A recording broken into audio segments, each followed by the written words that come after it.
There are things that settle into the back of your head and never quite leave. Little motions, a sound out of place, a light that shouldn't be there. I have 3 of those things. 3 moments that, when I try to put them in order, line up like a set of dots someone drew over my life and refused to connect for me. I'm in my mid-20s now. These started when I was a kid and followed me into adulthood. They aren't dramatic in the way horror movies are. No gore, no strangers bursting through doors, but they carved out a particular kind of fear, the slow, patient certainty of being watched.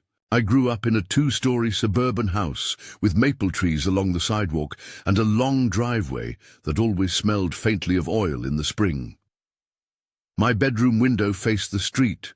My father's office window did too. He was a lawyer who worked late, the type who would tell us he'd be in until midnight, and then actually be there until 2 or 3 in the morning. Those late hours are when everything that couldn't happen during the day seemed to happen. Radios left on in parked cars, people arguing in hushed voices, the neighborhood dog that would start and stop like it had learned to listen. It started, for us, as one car. The first time I remember it clearly, I was maybe 10. My dad came downstairs with his coat still on, hair flattened by the office, and told my mum he'd seen a large Chevy Suburban crawl down the street twice, turn around, and sit across from our house for hours. He spoke about it almost as if he were talking about a bad storm, factual, annoyed. It was there when he left for court at 7 that morning. He noticed the headlights sitting across from our house at 5:30 when he came back into the neighborhood. The engine was off. He thought it odd enough to wake us, my brother and me, so we peered out the curtains together and watched a block of pavement and the glow of the street lamp and the dark windows of a vehicle that did not belong. The Suburban was a hulking, anonymous thing. It could have been anything. The thing that made it ominous wasn't its size. It was the way it simply waited. We did the sensible things adults do when they don't want to wake the whole block. We documented it in minor ways. My dad wrote the license plate down. He told my mum, who told a neighbor, who said they'd been woken up by headlights too. There were phone calls, short ones, to people we didn't know, to businesses and numbers that were unhelpful. The argument we had, the one about whether it was our imagination or some harmless late-night parker, was unconvinced in either direction. In the morning, the Suburban was gone, like a bad dream evaporating by daylight. We slammed doors and pretended not to think of it. That was the edge where this began, small, then persistent. Years later, when I was 15, the pattern came back but louder. There were nights when multiple cars would cruise the street slowly, windows down in certain vehicles, flashlights sweeping the fronts of houses as if searching for something specific. The beams would slice across porches and across lawns, across the curtain that separated my bed from the night. My brother and I learned to watch the light and count heartbeats until the beam passed. It felt obscene and private, like someone had learned to read the room of our house without ever stepping inside. One night the beam paused directly on my window. I froze then, halfway between the urge to duck and a stupid curiosity that felt like treason. It wasn't a broad, friendly flashlight. It was a narrow, focused sweep, as if someone were rehearsing a route, left, right, slow, stop, and pausing to see what the pause revealed. I remember the coolness of the windowsill under my palm, the way the vinyl felt slightly tacky from summer heat. The beam dragged slowly across the glass, and for a second I thought I could make out a figure in the reflection. 2 shapes close together, backs to the street. I wasn't certain. Memories exaggerate or shrink things, but it felt deliberate. My breath stopped. The beam moved on. My parents told us not to answer the door at night. They told us to draw the curtains and not to look. My dad joked about installing cameras as if that would be a joke forever. My mum closed the blinds and washed the dishes until the suds blurred her face. We reported some of it to the police. Those reports stick in curiosity as procedural boxes check that produce little result. and once an officer came by to take down a few details. The language from the precinct was careful and professional. Suspicious activity, possible surveillance, no immediate evidence of a crime. That phrasing felt both comforting and hollow. It meant they had heard this before and had little reason to escalate. The escalation for us wasn't a break-in or a violent act. It was precision. It was the discovery, months later, that someone had been quietly watching our house from within the small, manicured shrubs at the edge of the backyard, an angle that missed the major security cameras we didn't even realize we had. A contractor who came to fix our fence found it. A tiny, battery-powered camera, no larger than a large coin, tucked into the hollow of an evergreen bush. It had no memory card. There were no obvious wires. It was the kind of device that could stream footage and feed it somewhere else without leaving a physical trace you could hold up in court. The contractor was the one who called my father. He said it casually at first, like he was mentioning a loose nail. Found something odd in the bushes. Then he came over with it in his palm, an object unremarkable, until you tried to imagine why someone would hide a camera in a suburban hedge. My dad looked at it and went pale. He told us to shut the windows. He called the police. We cleaned the yard in an agitated fury that was half shame and half fear.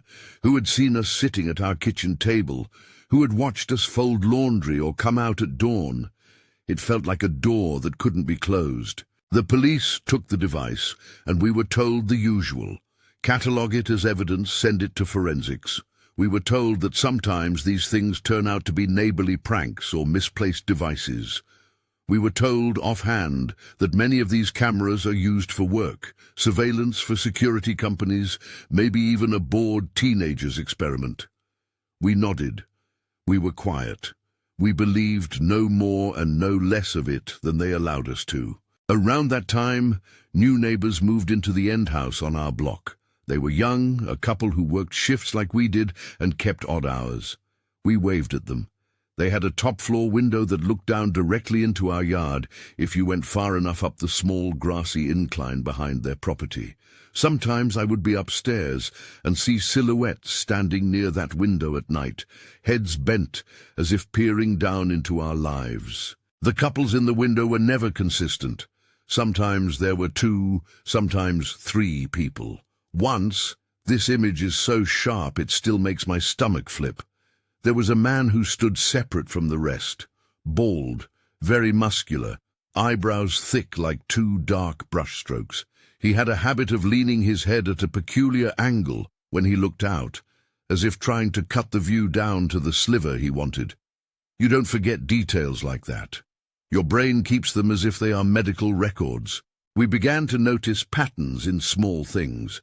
Cars that matched the make and model of the Suburban from years prior would reappear.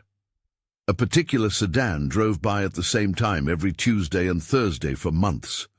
The drivers seemed practiced in the art of being ambiguous. They never parked in our driveway. They slowed to an exact tempo that made your stomach tighten. You know you're being watched when you start scheduling your life around the rhythm of other people's presence. Then came the trip to Paris. A family vacation meant to be a punctuation mark on a hard year. My parents thought a week of stone streets and museums would be a balm. I thought the same, naive and willing. For a while it was exactly what anyone would imagine. Late coffee on dewy mornings, the soft clatter of rain against awnings, the way the city lights fall onto the Seine and make it look like spilled coins. It made my chest feel calm in a deep, distant place for a few days. We were in a small bistro one afternoon, sitting at a corner table near the window, when I saw him. At first I thought it was an odd coincidence. A bald man at the bar.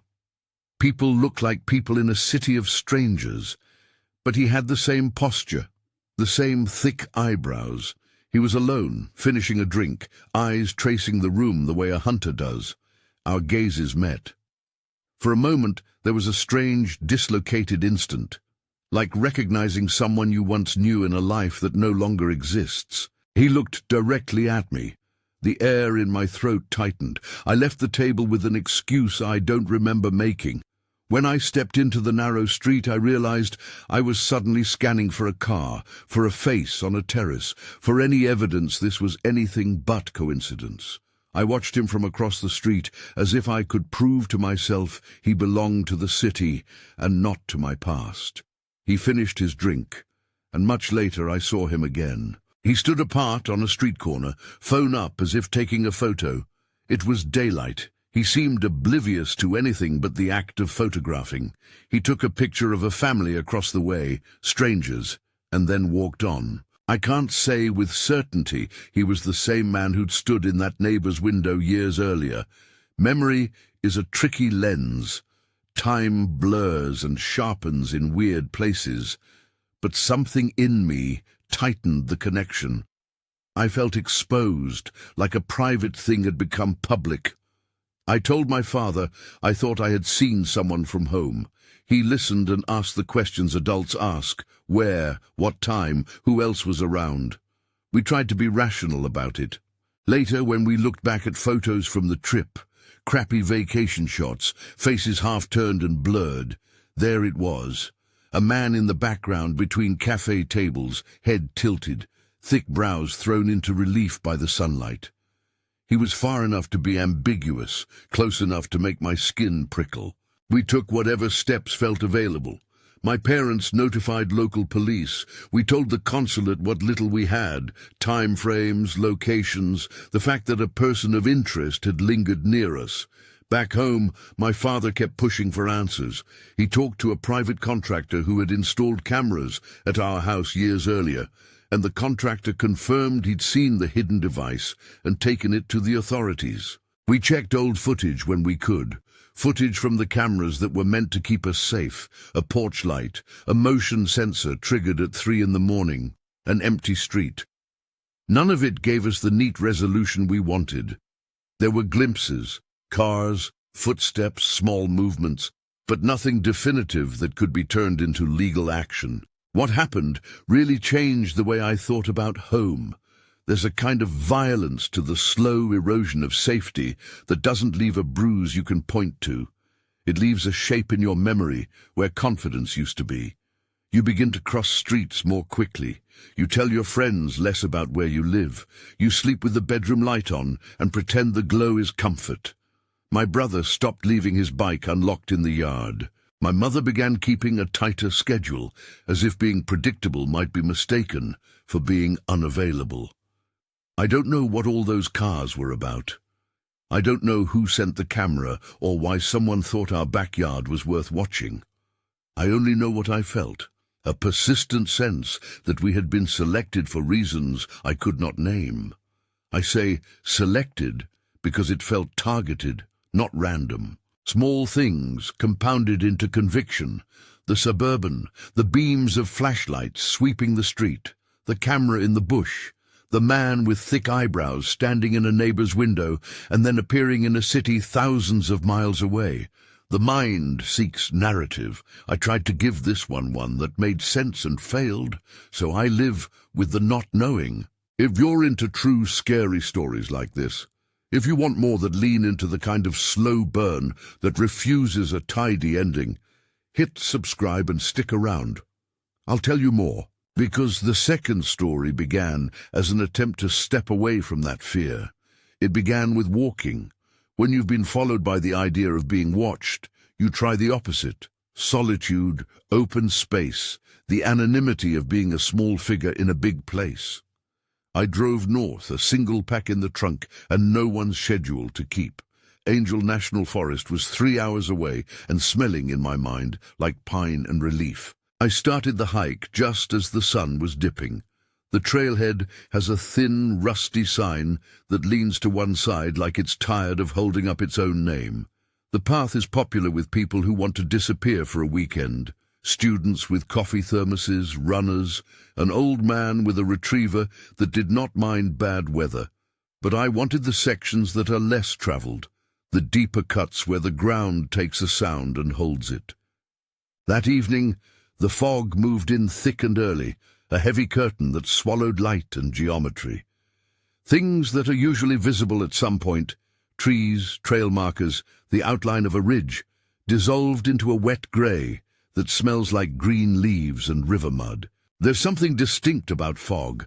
When it builds thick enough that it eats distance, sound changes.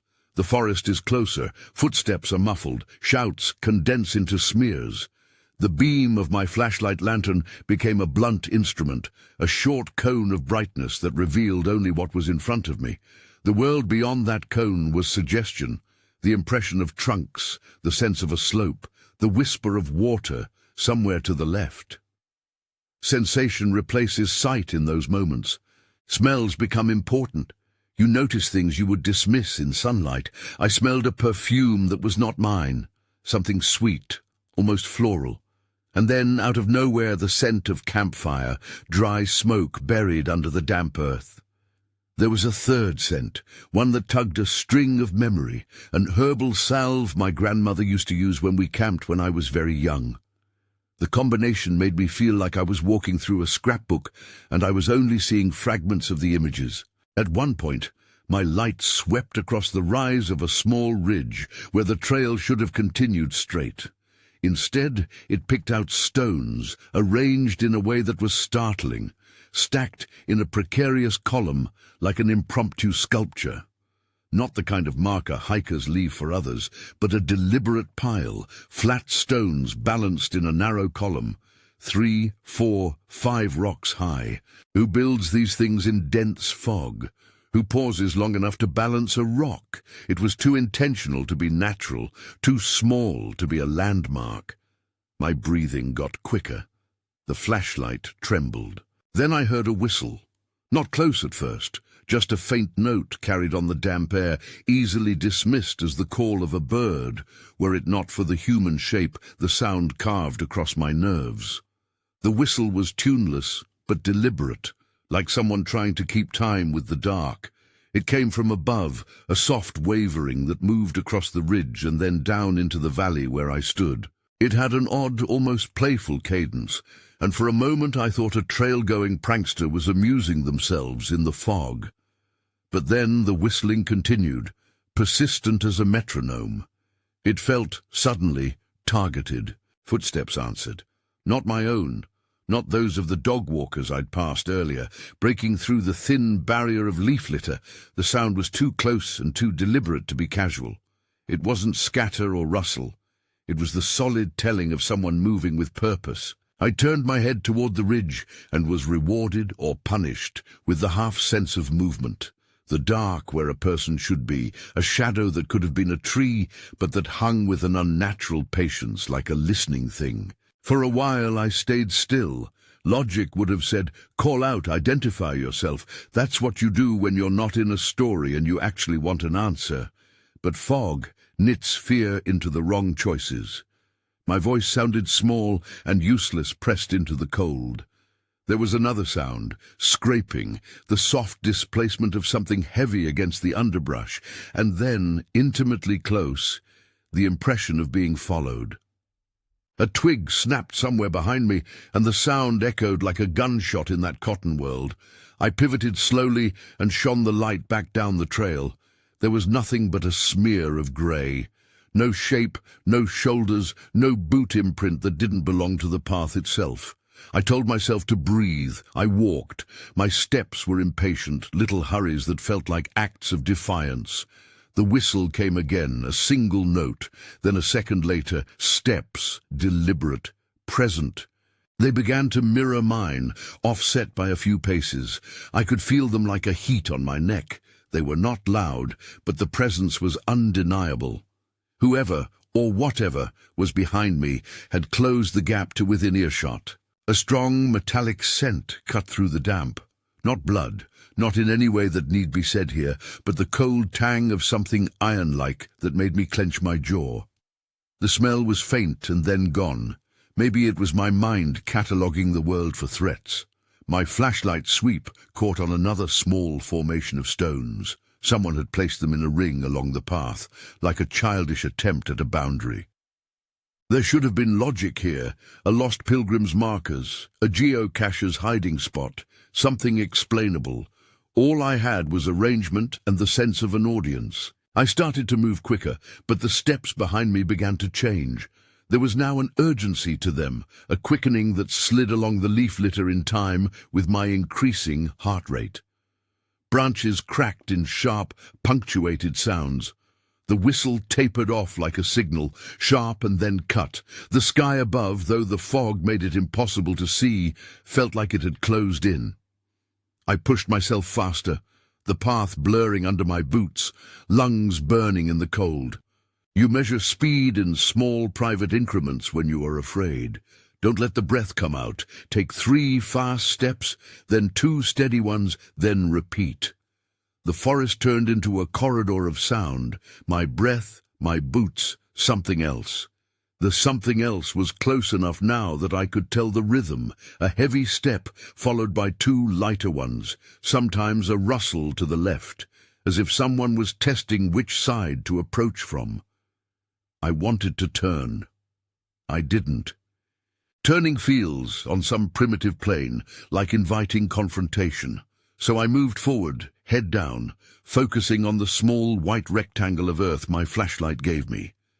Then abruptly, the noises stopped. It was the kind of silence you notice in your teeth.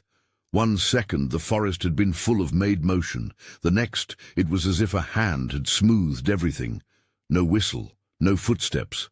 My own breath sounded too loud. I slowed to a cautious step, listening for anything. The fog, if anything, seemed to press in closer, clinging to my jacket and making the world look like a negative.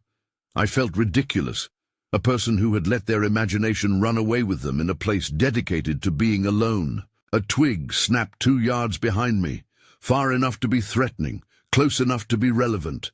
I didn't look back. I forced myself to keep moving. Every hair on my arms stood up.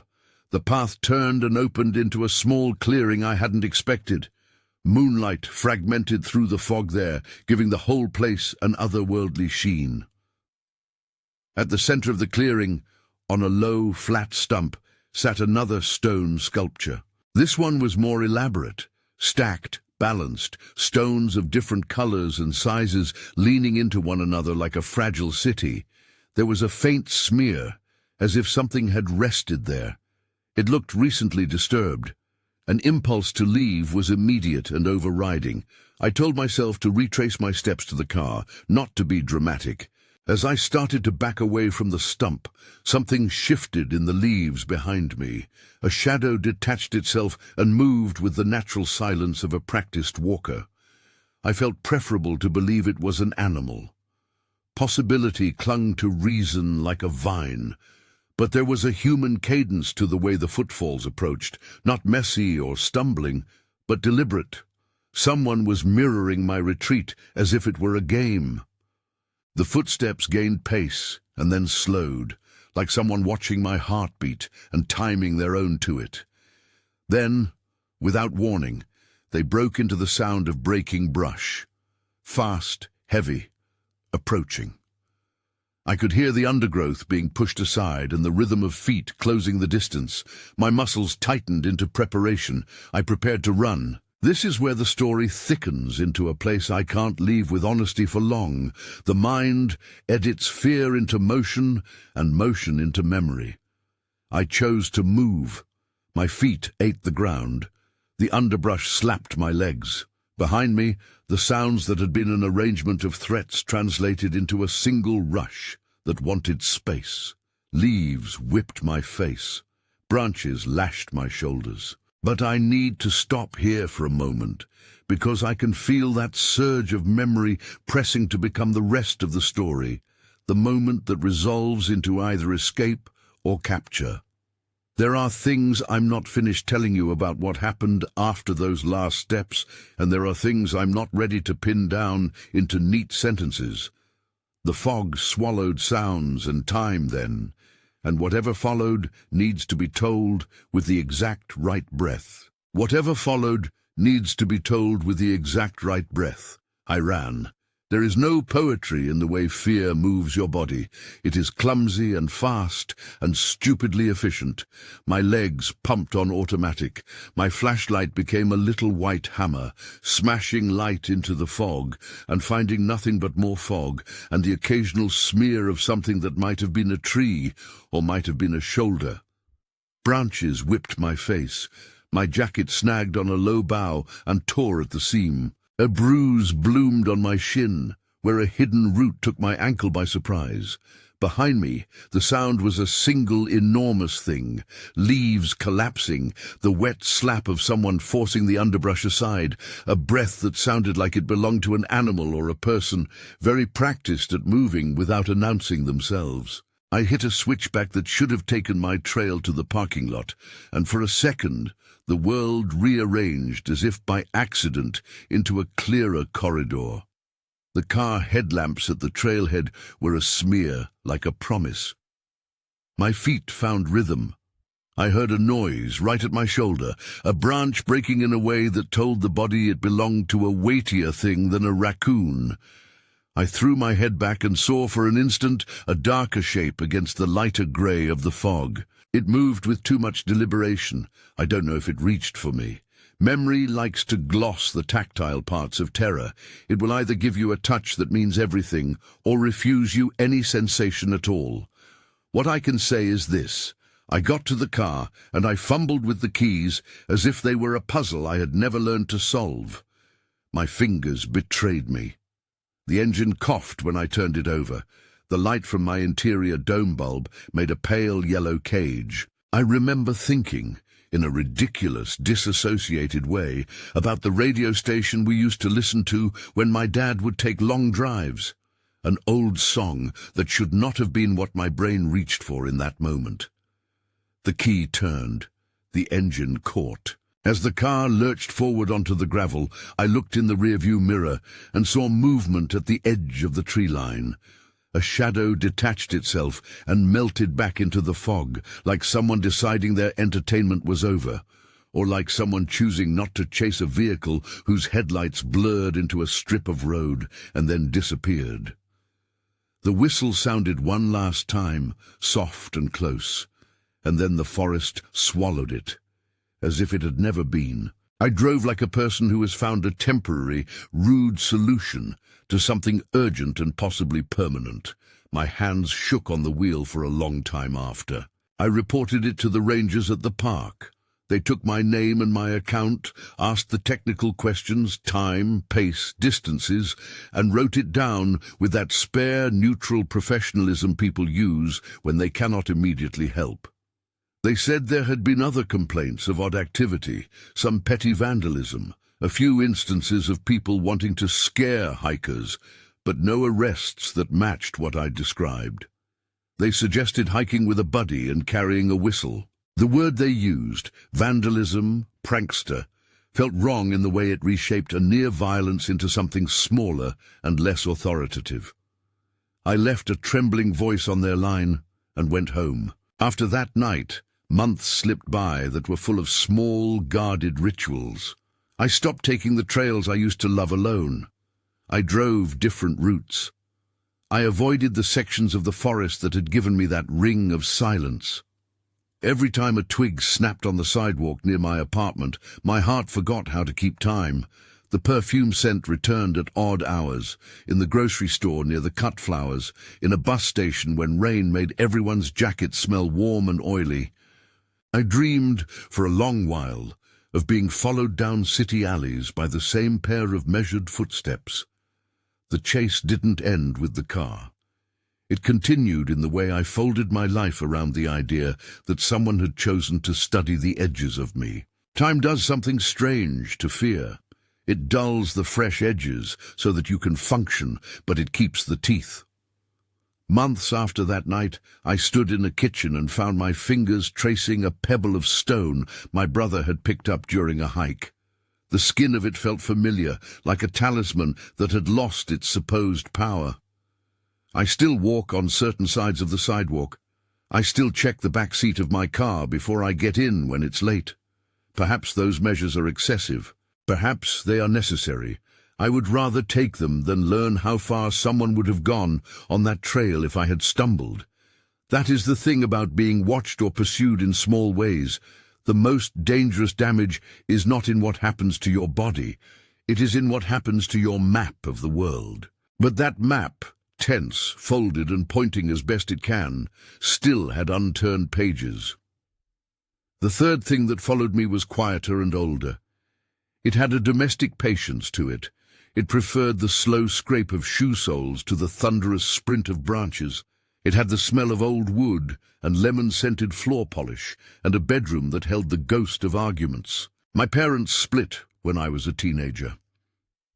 When things began to settle into the clinical awkward arrangements of custody and sudden schedules, my mother sent me to stay with my Aunt Lucy for a few months.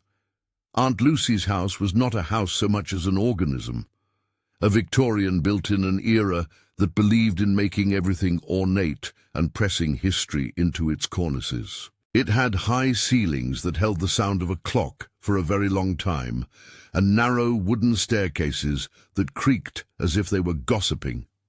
Aunt Lucy lived on the first floor and kept the upper stories as small rented apartments. She told everyone it paid the taxes and produced useful opinions about the state of the neighborhood, which it did. The apartment I slept in was on the ground level, but there was a wide staircase that led to the second floor directly above my room. At night, when the house settled and Aunt Lucy's kettle finished its somnolent sputter, I would lie on my back and hear footsteps on the floor above me. They were regular, they were methodical. The cadence was not erratic, like a nervous neighbor coming and going. It was practiced, a small ritual repeated every night. It was the exact path that ran in a line parallel to the upstairs hallway, the same line that matched the scuff marks that appeared, slowly, on the second-floor landing. At first I thought Aunt Lucy had a tenant with a heavy step. She had tenants, after all. The landlord's life is not always a neat one. But the thing about repetition is how it burrows. I would count the number of strides between the upstairs windows and the door.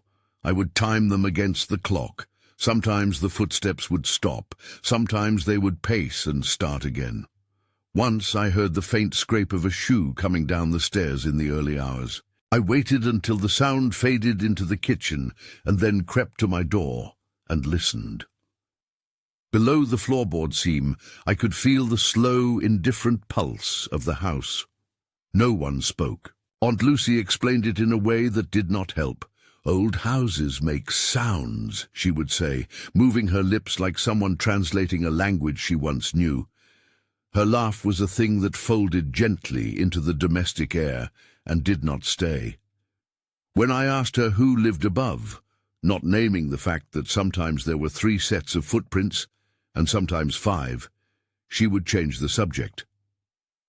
My mother, when I told her over the phone that I heard someone pacing at night, told me not to be dramatic. "It's nothing," she said, "the way someone uses a word like a bandage to cover something that might still bleed."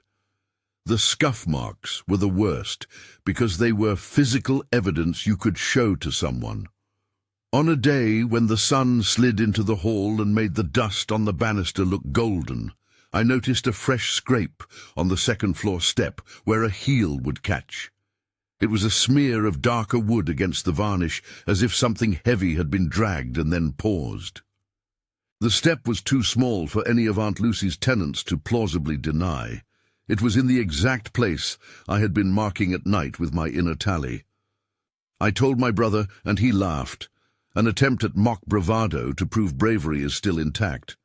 Jokes are a way of testing danger without touching it. My mother told me again that I should not make a fuss. "Sometimes old people forget," she said, as if forgetting to speak about a thing and forgetting a name were the same. She told me not to bring it up in front of Aunt Lucy, which is to say, she told me to keep watch for myself and not to demand an answer from the person who owned the building. Days stacked into a rhythm of being careful. I would leave the house and listen for the cadence to start, and then stop.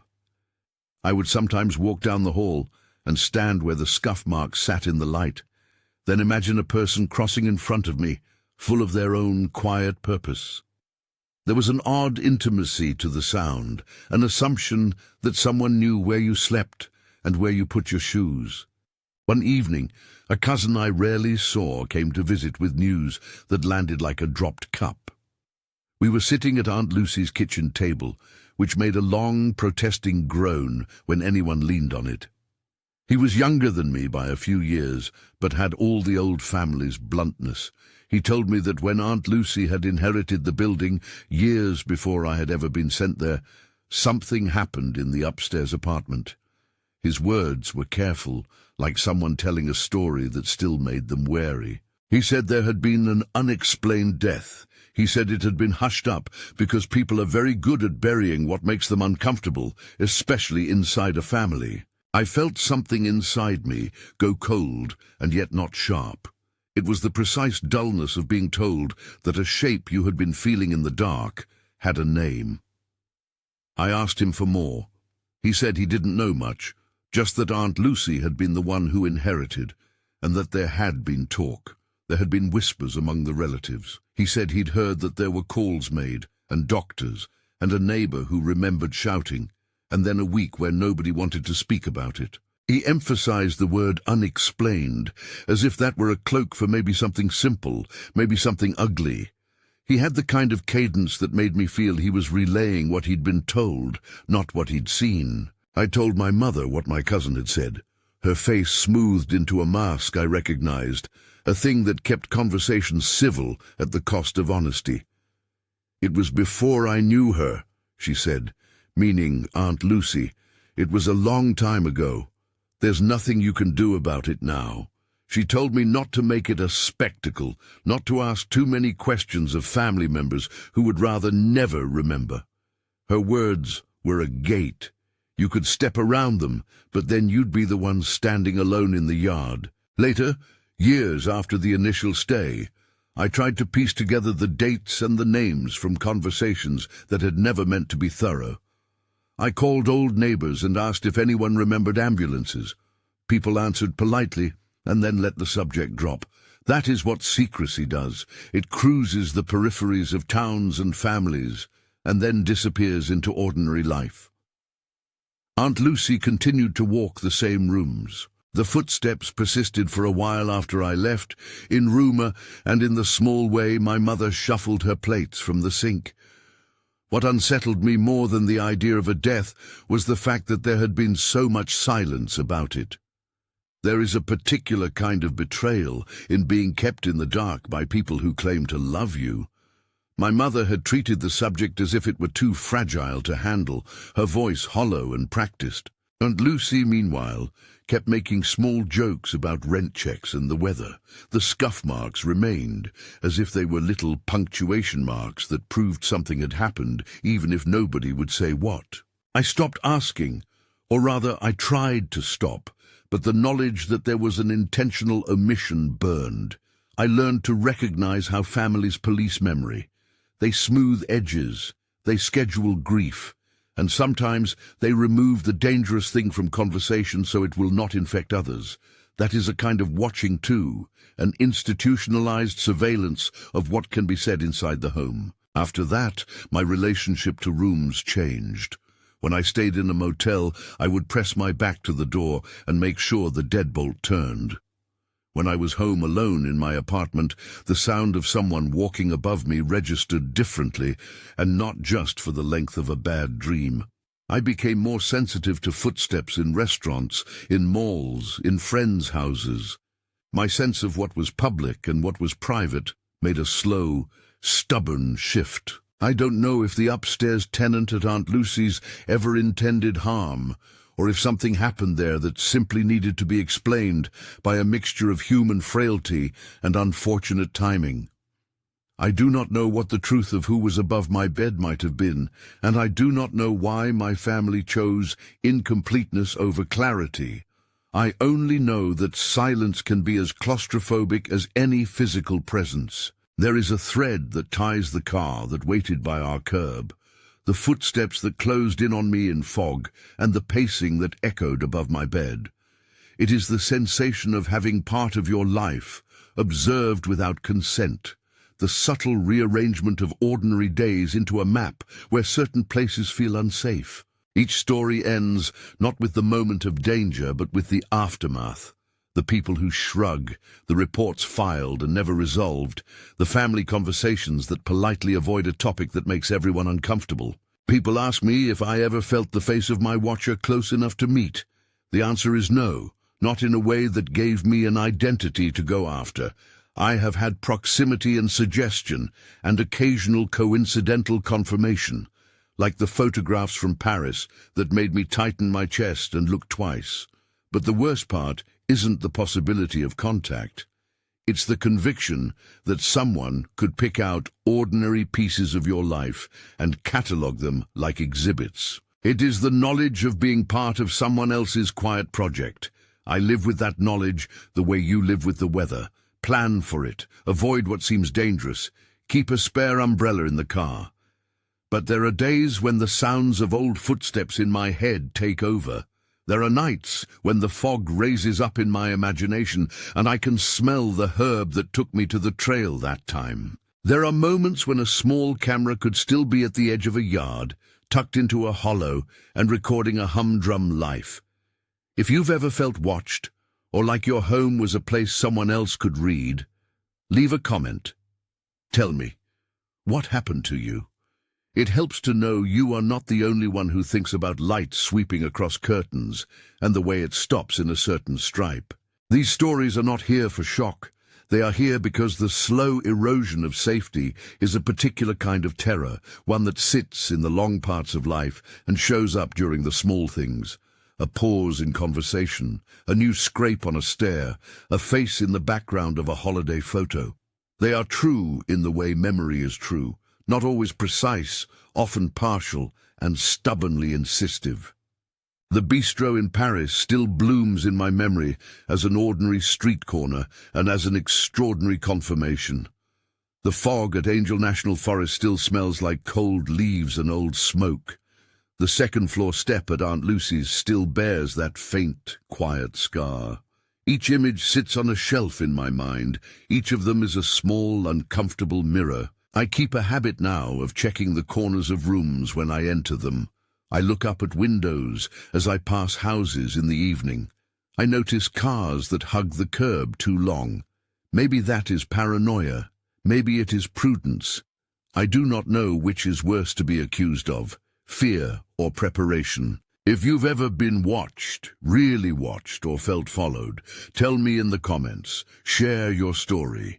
It lets us build a little map together, one that names the small, persistent things that make us feel unsafe. And if you want more stories like these, subscribe. I'll keep telling them. They might help us feel less alone. For now, there is one image that keeps returning when I try to put these three things together. A narrow beam of light sweeping across a ceiling. It finds a corner. It lingers. It moves on. The ceiling bears the mark of the light for a moment, then returns to shadow. You want to think the light was only searching for something bland, nothing personal. But then you remember how it stopped at your window once, how it cut across the porch that night in Paris, how it seemed to track the same route again and again. And you notice, in the memory, that when a light knows the shape of a room, it knows the shape of the life inside it. Thanks for listening. Be careful out there.